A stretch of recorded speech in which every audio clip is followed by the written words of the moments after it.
Good afternoon. Before we get started, I'd like to welcome District Attorney Joshua Pond and Columbia County Sheriff Brian Pixley, and thank all of you for joining us here for this important announcement.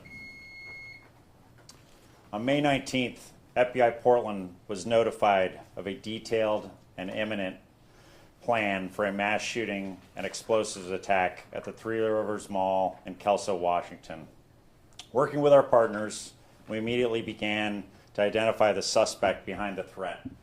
The subject was identified the next day, May 20th, as a juvenile Columbia County resident. On May 22nd, FBI Portland SWAT made contact with the subject at their residence and handed the property over to a federal search warrant team. Later that day, the subject was arrested by local authorities. I'd like to point out a few facts about this case. The subject had been planning a mass casualty event at the Kelso Mall since early this year. They had very detailed plans, as well as an intent and means to carry out their plan. The plan included a map of the mall, a route the shooter would follow, a plan to use an improvised explosive device known as a chlorine bomb to cause panic and then shoot mall patrons in the mall, as well as those exiting the movie theater, before ultimately committing suicide. The suicide location was also mapped out and planned. The plans included precise details, including annotated schematics, a clear route to follow, weapons to be used, and a wardrobe to wear. An alarming number of indicators of a cogent path to violence were met. At no point in this plan did it appear that the suspect would not follow through. Suspect pledged allegiance to several online nihilistic violent extremist groups and ideologies. So what are the takeaways here? I know we sound repetitive, but if you see something, say something. We were able to prevent this because we were informed of it. This case had all the classic indicators, such as leakage. Those are indicators of alarming behavior that's shared with friends, family, teachers, coaches, and mentors. Checkpoints of pathway to violence. These are indicators that someone not only possesses violent ideation, but has also conceived a mass casualty attack plan, researched and planned how to execute it, and taken overt steps to mobilize toward violence. This case had every indication that it was imminent, and we believe the FBI, along with our partners, prevented a tragic event in our community. Once again, I want to thank our partners with the Columbia County Sheriff's Office, Columbia County District Attorney's Office, Kelso Police Department, Oregon State Police, Oregon Department of Human Services, FBI Seattle, and the United States Attorney's Office. I will be followed by Columbia County Sheriff Brian Pixley. So really, what I really want to hit on is the partnership that we used to be able to come to a safe conclusion with this case. The escalation happened very quick. Luckily, with partners like the FBI here, we were able to prevent this tragedy. Well, thank you, and I would just echo the same, really. This was one of those circumstances and situations where so many different people came together and collaborated and coordinated to address the situation. People from different agencies, different levels of government, and different professions, you name it, all came together to work together and rid this situation of its imminence. And it was just a fantastic thing to see, and something that I'm so honored to have gotten to be a part of and happy to have helped in every way I could. It is something as well that I think especially was handled fantastically by the U.S. Attorney's Office, the local FBI, the local law enforcement in our county, as well as at the state level, as well as the juvenile department in Columbia County, and of course the deputy district attorney from my office, who was directly on the ground and working directly with agents and officers at the scene. From every level, from moment one till the end, everyone shared information and shared resources and worked together to address something that was frankly very scary and very held a very high potential for harm. With that, we can take a few questions. Was there a reason why you were able to identify maybe why the specific date had been chosen by this person to carry out the attack? Yeah, I don't know if the date had any significance. The subject posted his attack plans on May 17th. The FBI was notified of that post on May 19th, and then we identified him the next day and took action with our local partners. Can you tell us his age, and also you said there were intent and means to carry out? Did you seize any weapons?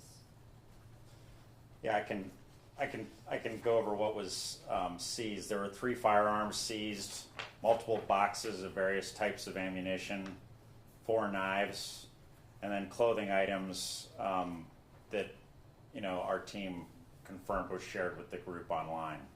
There were also some digital devices seized as well. And where online did he post his threats? I think that's a little germane to the investigation at this point, but at some point when we can release that, we'll release that as well. And where is he being prosecuted? Well, right now it's local charges in Columbia County. Did you guys seize bomb making equipment? No, I just went over what was seized, but I'll go over it again. 3 firearms, multiple boxes of ammunition, 4 knives, some clothing that he was intent to wear, or we believe he was intent to wear for the attack, and then 5 digital devices. Do you know how he got the firearms at this time? Or how they got the firearms? That would be specific to the investigation at this point. Do you know why the mall was the target? I don't, other than it's in relative close proximity to Columbia County. Is there any idea at this time that it was maybe religious or racial motivations as part of that? We have no indications of that. Will he be prosecuted as an adult in Columbia County, and what's his age? I'm not sure at this time I can speak to his age just because he is a juvenile and certain things that are personal identifiers or indicators tend to be kept confidential, at least at the front end as things are just beginning and getting processed. At this point, the plan is to handle the matter through the juvenile department, but that is simply because removal to adult court is a very rare and difficult process, and it may occur at some point, but right now that's not presently the plan. And can you say what the allegations are in juvenile court? I don't think I can, but they will be made public this afternoon. In fact, within a few minutes of this, as filings will be done at that time. Are there adults or guardians, parents who are potentially being looked at as part of the investigation or could be facing charges? I do think that if your question is it possible? Of course it is possible, but I will say, yeah, I will say that the level of possibility is a little bit, as to use a phrase that was used a moment ago, germane to the investigation at this point. I will say that, of course, there are various aspects of this matter that are still being investigated. This all happened very quickly, and so, of course, additional information may come and develop as it does, and steps will be taken based on that information. Was the juvenile a student in Columbia County currently?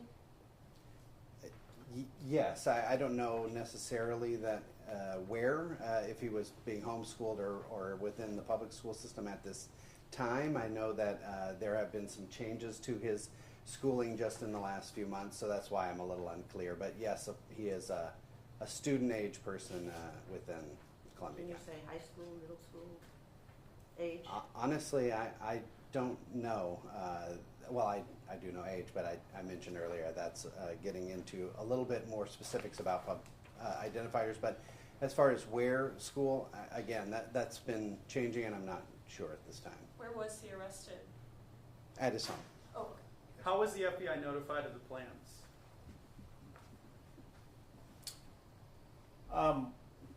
We received a tip that there was information on an online chat platform, and then we were drawn to that threat information, and we were able to identify the subject through that. What Was kind of that- firearms were seized? I don't have the specifics on the firearms with me, but we can provide that to you afterwards. You referenced seeing something, saying something. Was that tip from family, teachers? Was it somebody online that saw that and reported it to the FBI?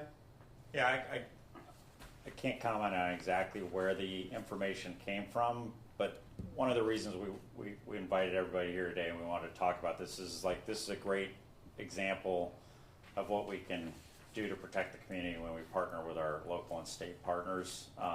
And even though we're dealing with a minor in this case, I just think it shows that these threats are real. They're very much going on, and your law enforcement is working very, very hard to protect the community from these types of threats. So I think this is a great example of that team working together to eliminate what I believe was something that was imminent, that was going to happen.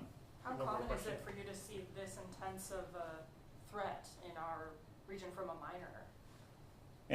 In our region, I wouldn't say it's that common, but I would say these types of threats are worked across the country on a regular basis by our partners and by the FBI. Is it typical someone would post a detailed threat before carrying it out, like on a group chat?